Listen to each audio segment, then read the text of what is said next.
La femme a découvert par accident que sa meilleure amie échangeait secrètement leurs deux bébés. Mais elle n'est pas intervenue pour l'arrêter. Au lieu de cela, elle a attendu qu'ils partent. Puis elle est entrée dans la pépinière et a échangé les bébés. Cependant, la meilleure amie inconsciente de cela n'a pas remarqué que les bébés avaient été échangés. Elle croyait toujours qu'elle élevait l'enfant de la femme. Alors elle ne traitait pas bien l'enfant. Elle la grondait ou la punissait à la moindre provocation. Ce genre de vie a continué jusqu'à ce que la fille ait 18 ans. Elle n'avait aucune idée que la fille devant elle était en réalité sa propre fille. Au lieu de cela, elle était très attentive à l'enfant de la femme. Elle allait tous les jours chez la femme comme si elle pointait au travail. Elle grondait même la fille devant la femme. Son but était d'exprimer sa haine envers la femme. Elle ne savait pas que ce comportement la faisait passer pour une imbécile aux yeux de la femme. Bien sûr, la femme qui a tout vu n'a jamais révélé la vérité d'alors, parce qu'elle voulait voir à quoi ressemblerait sa meilleure amie quand elle apprendrait enfin la vérité. Et la raison pour laquelle la meilleure amie a échangé leurs enfants était de laisser grandir sa fille illégitime, pour qu'elle puisse hériter des milliards d'euros de la femme.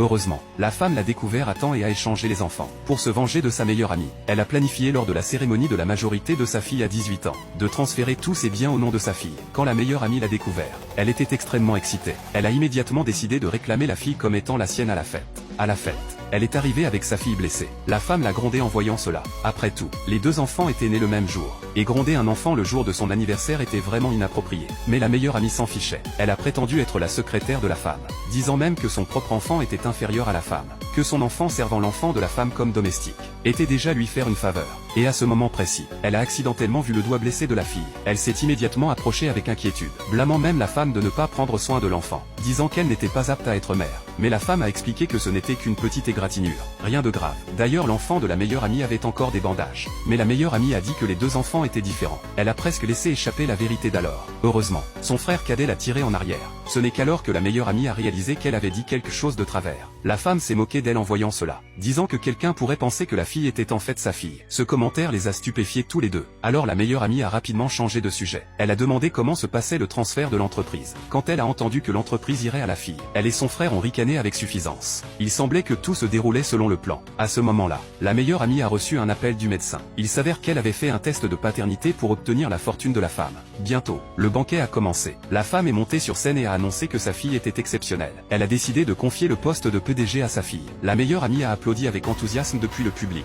Même les invités à proximité pensaient qu'elle agissait bizarrement. Mais la meilleure amie s'en fichait. Elle pensait de mon frère a le test de paternité maintenant. Alors elle a cessé de jouer la comédie, est montée directement sur scène et a attrapé la fille, lui disant de l'appeler maman. Tout le monde a été choqué en entendant cela. Même la femme a fait semblant de demander ce qui se passait. Puis la meilleure amie a menti, disant que le médecin qui avait accouché les bébés était jaloux de la fortune de la femme, et avait secrètement échangé les bébés. Mais le médecin s'est senti coupable, et a dit la vérité à la meilleure amie. Mais la femme ne l'a pas cru. Même le mari de la femme pensait qu'elle plaisantait. Ce qu'il ne savait pas, c'est que la meilleure amie était venue préparer. Elle a dit qu'elle avait fait un test de paternité. Son frère était allé chercher les résultats. Mais ce qu'elle ne savait pas, c'est que le résultat du test montrait qu'il n'y avait aucun lien biologique entre elle et l'enfant de la femme. Son frère a également été choqué en le voyant. Mais la sœur ne le savait toujours pas. Elle a continué d'insister sur le fait que l'enfant de la femme était le sien. La femme qui connaissait la vérité a fait semblant d'être réticente à accepter la vérité, laissant sa meilleure amie se réjouir un peu plus longtemps. Elle a dit que les résultats du test n'étaient pas encore sortis. La meilleure amie ne devrait pas tirer de conclusions trop hâtives, pour ne pas blesser les sentiments des deux enfants. En entendant cela,